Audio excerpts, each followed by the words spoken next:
gathering. And so I come directly to the topic. The partition, the partitions of India, Punjab, and Bengal, with special emphasis and a comparison with between what happened in Punjab and Bengal. I think people want to know more about that. But let me uh, first of all present the underlying logic on which the partition was based. And of course, the blame game can be played to one's advantage anytime. You choose somebody you don't like, and then you start saying that he or she started it. And then you can find convenient dates here and there. So I would not waste my time in trying to find a definitive date when this happened. But what we know is that after 1857, you hear echoes of the two nation theory being heard on all sides. For example, if we come to the Muslim side, Sir Syed Ahmed Khan, otherwise a modernizer, educationalist, and so on, was simultaneously a social conservative, very conservative. But in his book, Asbab-e Bagawat-e-Hind, Causes of the Indian Mutiny, he has many complaints about what the British have done to India, including that they have introduced modern education to Muslim women, which the Muslim find very offensive. So this is one, and among other complaints. But he ends up with a recommendation which is, I think, has been very helpful to go forward with the divide and rule sort of politics. And he says that one major flaw in the British policy in India was to have Hindus and Muslims in the same fighting units of the army. And when they are in the same units, they live together, they even start cooking together and socialize, and a sense of brotherhood develops among them. So this was something which was at the base of the 1857 uprising, because as you know, while it was started by the Bengalis with a large section of the Biharis taking part in it, when they came finally to Delhi, they declared Bahadur Shah Zafar as the Emperor of India. And so you can see from the aspiration of these people who were protesting, yeah, that for them, the English East India Company was an illegitimate force in the subcontinent, and the rightful ruler of the subcontinent was Bahadur Shah Zafar. As you know, Sir Syed also gained great fame for defending British lives during the uprising, and then he became very important for the British to relate themselves to the Muslims. He did try in a progressive way to explain that, like Christianity, Islam was also a rationalist religion, and there is no conflict between science and Islam. You know, this is what the Christian argument had developed, that both are rational religions. So Sir Syed has to be seen in these different roles. On the other hand, almost about the same time, in 1858, in Bengal, somebody called Badro Paida, Banerjee, it would be, I think, in the Anglicized form. He comes up with an argument that Muslim rule in Bengal has been destructive of Hindu culture, and it's the British rule which has liberated them from the yoke of Muslim oppression. So what we find interesting is that Sir Syed, talking about the two-nation theory, And this gentleman in Bengal, talking about the two nation theory, look up to the British as the saviors. And so that's the politics of the two nation theory. Over time, it has been tossed around on both sides. There is a book by Professor K. Aziz, The Idea of Pakistan, spread over 4 volumes. And if you are interested, you can always look up the chronology or the timeline of who said what. But I would say like this, that uh, this idea was around that in a future India without British rule, there will always be a problem who would rule India. What came during this period was a new entity, and that was the Indian National Congress. The Indian National Congress, although it was founded by, let's say, liberal section of the British bureaucracy, civil servants, it very soon developed the credentials of being a national platform. And they argued that Indians should be associated in the running of the empire, and they should be given jobs at higher levels of the administration. And I think that irked the British as this appeal became stronger.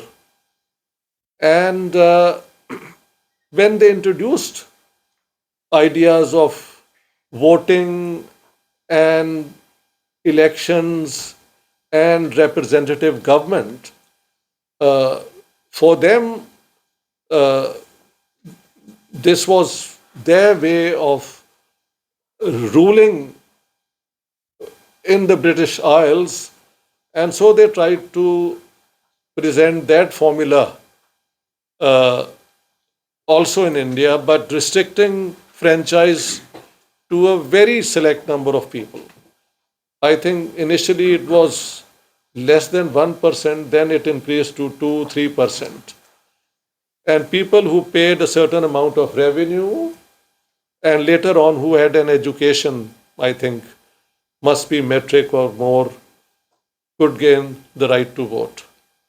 Uh, in 1906, the Muslim gentry, maybe I should have mentioned, Sir Syed also instructed the Muslim aristocracy that they should associate with the British to keep the Indian National Congress at bay.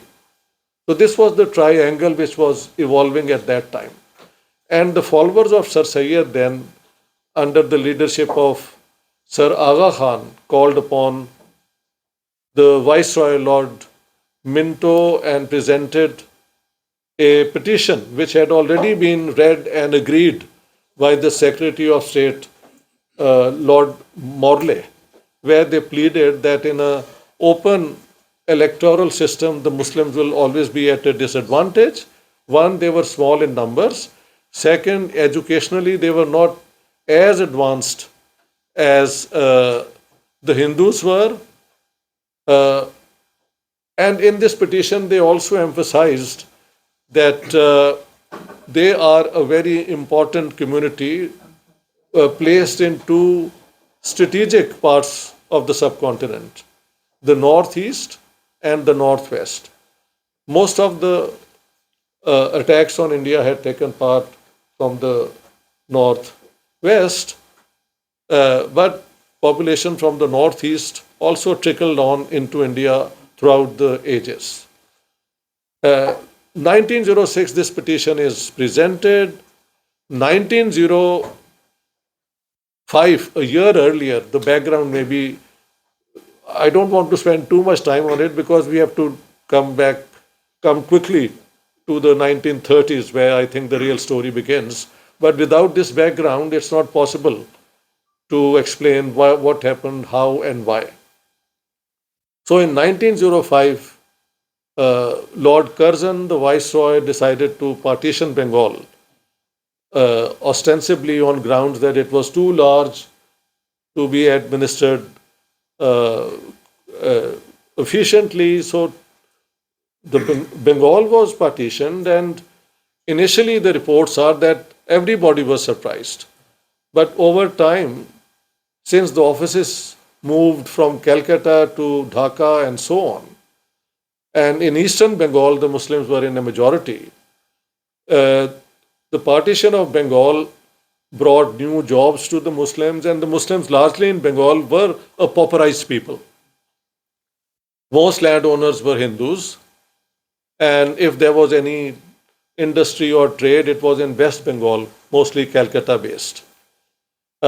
So we find that among Muslims, this awareness that the partition is good for them evolves into the founding of the All India Muslim League, I think on the last day or the 30th of December 1906. Only 2 months earlier, the Shimla deputation had waited upon the Viceroy.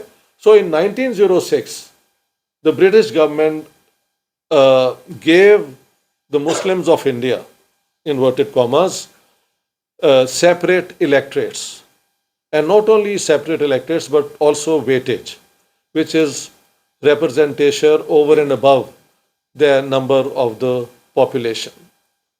And we find that as we enter into the 20th century and the era of mass politics starts emerging with the new coastal cities and industrial production taking place, the Indian National Congress is, let's say, it is gradually radicalized until Mahatma Gandhi comes and transforms that party from an elite sort of party, definitely proto-nationalist, but with Mahatma Gandhi now becoming the leader of this party, it opens its doors to all Indians.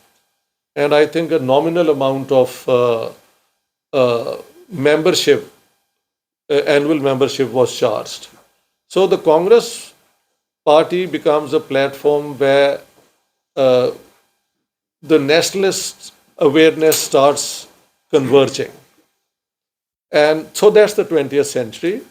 And as I said, 1909, the Muslims have been constitutionally separated from the rest of India. So they were encouraged to develop their communal interests vis-a-vis the rest of India. Just to bring in the role of Qaid-e-Azam Muhammad Ali Jinnah, Jinnah Sahab originally was a Congress leader, and if you look at his earlier phase, he is on record opposing the partition of Bengal. Then he is on record on opposing the Shimla deputation, on opposing also the founding of the Muslim League. But after 1909, in terms of electoral arithmetic, mathematics, whichever term would apply, for the Muslims it became easier to win elections because it was a limited constituency. So, ironically, it was the Indian National Congress which encouraged Jinnah Sahab to join the Muslim League. And the reason they encouraged Jinnah to join the Muslim League was that up until then, it was Sir Sayyid's leadership which had said, be close to the British, keep away from the Congress.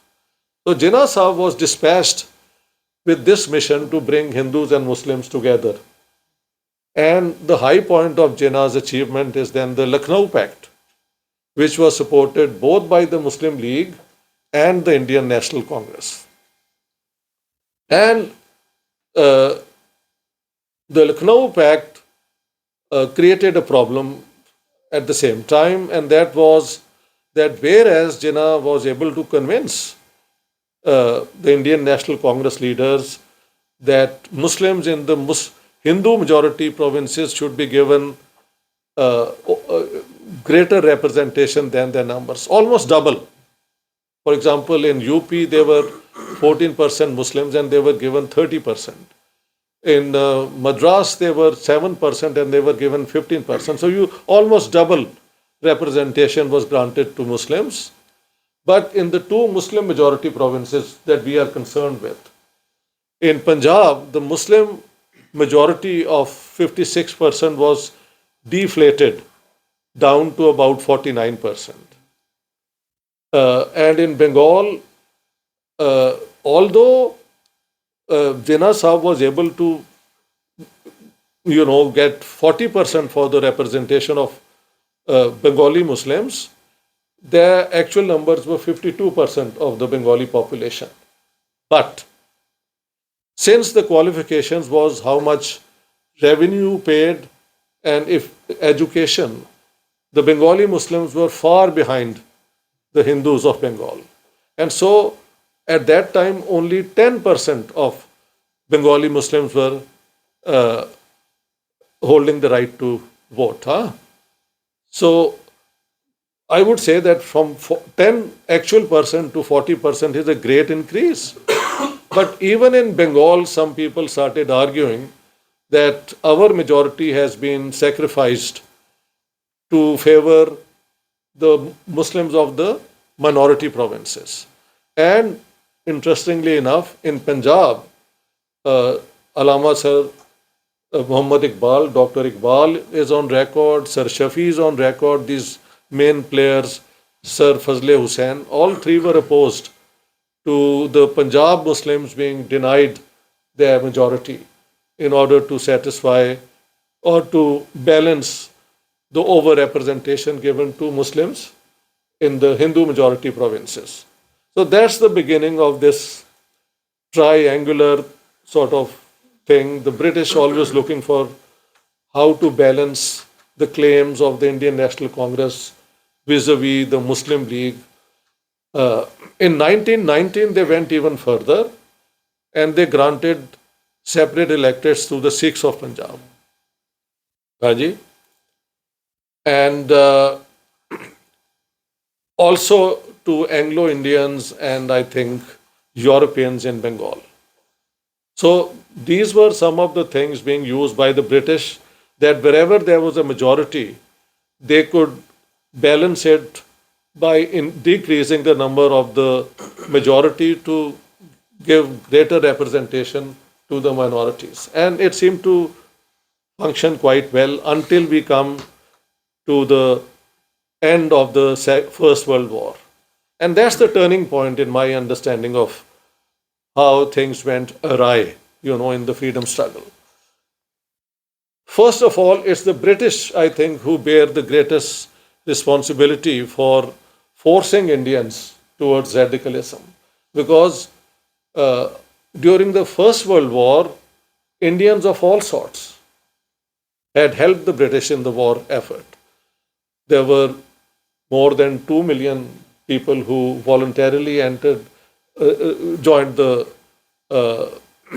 British Army, and they fought in all those, well-known Gallipoli and here and there in France and so on. In Baghdad, all these places you had Indians fighting, Muslims, Hindus and Sikhs. So at the end of the war, it was expected that the British would, and by the way, there had been big donations given to the British during the war by the princes and by the notables, the landowners, anybody who mattered. Even Mahatma Gandhi recruited soldiers for the British Army.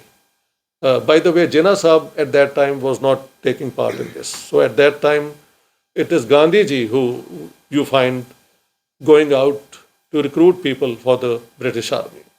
But after the war, the British shock the Indian sensibilities by introducing the Rowlatt Acts.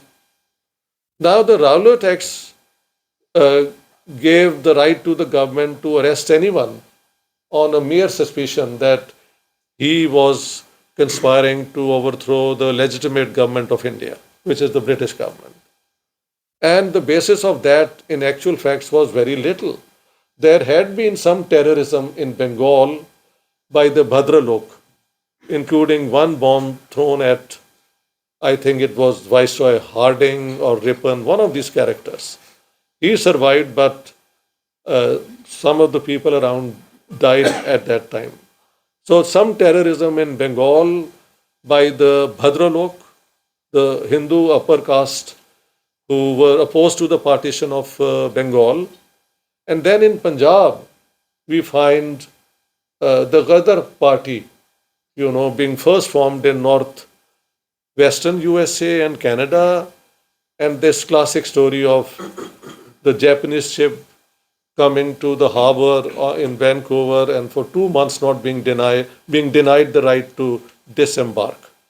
And they went back uh, vowing to overthrow the British rule, hence the name, the Ghadar Party. It was to, like the 1857 sort of thing. And the Ghadarites were betrayed already by the police infiltration and so on. Many were arrested before they could come to Punjab. Some did manage. But the Punjab uprising was also smashed without much of a problem. Professor Harish Puri has written a book on this, where, according to him, the Punjabi people did not understand why they were into this sort of uprising. Because the general feeling was that whatever was British rule, it had been benign to Punjab. And therefore, maybe uh, the landowners and the religious figures and all were very pro-British in Punjab. Anyhow, the Rowlatt text then brings Indian opinion together. And I've quoted Qaid-e-Azam Muhammad Ali Jinnah's speech, which which condemns British policy for being completely, uh, uh, unsympathetic to legitimate Indian concerns for self-government. And Mahatma Gandhi also. So everybody who met at that time was opposed to the Rowlatt text. The Rowlatt text then, it's a long story and I know I have to cover a lot, gave birth to the infamous attack at Jallianwala Bagh, the 13th April 1919, in which some people claim 1,000 Indians left dead. The British figure is, I think, 371. Whatever the figure, it was completely unjustified. There was no sign of a rebellion taking place. And in any case, Mahatma Gandhi was outspokenly against the use of violence. Some violence had taken place before Dyers opened the fire. But those details you can always look up in the books which are in the field now. But my main argument is that 1919 is when Indian politics is radicalized generally. And the Congress party emerges as the party leading people forward towards self-rule initially. And we find another issue emerging at this time, and that is the Khilafat movement. Khilafat movement is misrepresented a lot, both in India and in Pakistan. And I think I'll use this opportunity to share my findings on it. First of all, to say that Jinnah was opposed to the Khilafat issue is absolute rubbish, because I've quoted him twice. In 1919, he was part of a delegation which had gone to England to plead to the British not to dismember the Ottoman Empire. Before the war, for Indian Muslims, especially the Sunni Muslims, it was a problem that how could they fight in a war against the Khalifa? And the Khalifa is a one could say spiritual sort of symbol of Muslim unity. But the British had convinced the Muslims that at the end of the war, they will not take away Makkah, Medina, and Baghdad from the Ottomans. They would be left with the Ottomans. But after the war, all this was taken away. So there was a popular movement of Muslims against British betrayal, they said, of the promise they had made, although there is no official promise made, but this is the assurances which were given by the deputy commissioners and others who were recruiting Muslims into the British army. Then, now these Khilafatists wanted to go out in the streets to protest. Jinnah Sahib was not willing to do that. So that's where you find Jinnah taking a different stand. Although in 1920, I have quoted him saying that first they took away our liberty, which is the Rowlatt Acts, and now they are taking away our faith, which is the Khalifa. So Jinnah is as emphatic as anyone else. To blame Gandhi all just alone is just politics, I would say. Now the Muslims go to Gandhiji. It's not the other way around. Tell me, what should Gandhi do? If he refuses to support a popular concern of the Muslims, then he has no moral right to claim Muslim support for the freedom of India. I think in good faith, he agreed to do that. And then comes this non cooperation movement, which maybe Gandhiji was convinced by these people it was a bit too radical. We should return all the titles, stop buying British products, even burning their garments and so on. Not many people were willing to do that. There was opposition within the Congress to this as well. But that's the breakup point that Jinnah, who had some other grievances against Gandhi, now in 1920 he dissociated from the Congress party. And for a long time, Jinnah was in the wilderness, but finally decided that if he can't be the leadership of all Indians, the leader of all Indians, he should somehow become the leader of the biggest minority, which is Muslims. So I would say that from 1920 till about 1935, Jinnah is involved in not exactly a struggle, but a contest to be the leader of the Muslims, which means the leader of the Muslim League. So, if we now move a little, where were the chances for keeping India united lost, and what happened that led to the partition? Then we find that after this, the 1920s non-cooperation movement, many of them were sent to jail, some to the Andaman Islands and so on.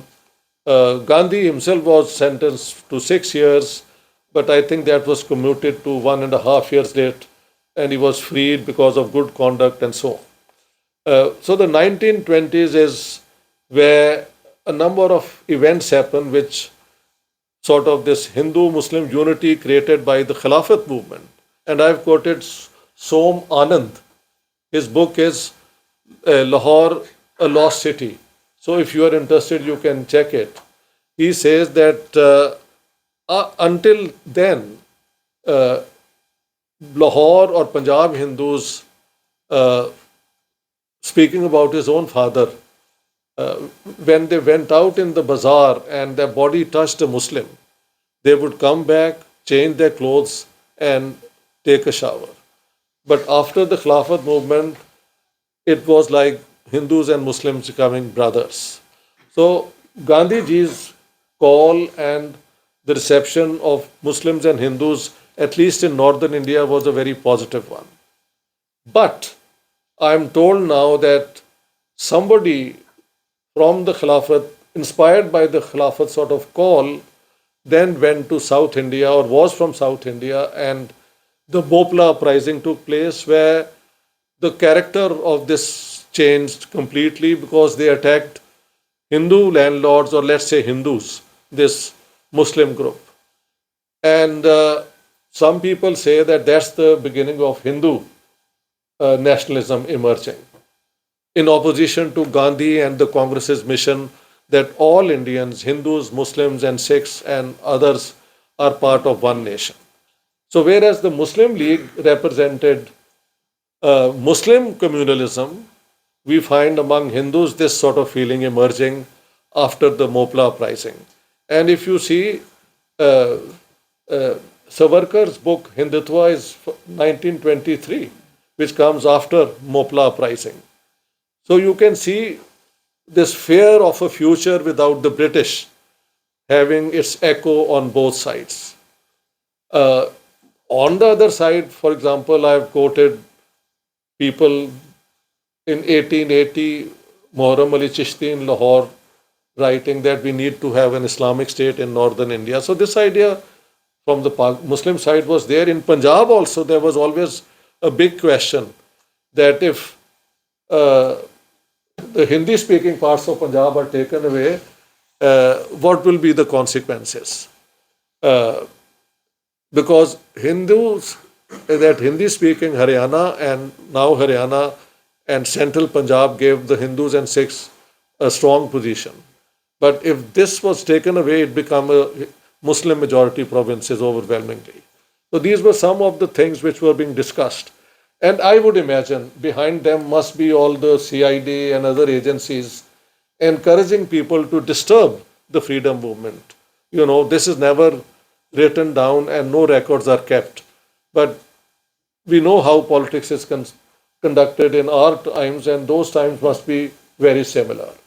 So I would say that moving into the 1920s, as politics is radicalized, there is one effort made to keep India united, and that is the formation of the Motilal Nehru Committee.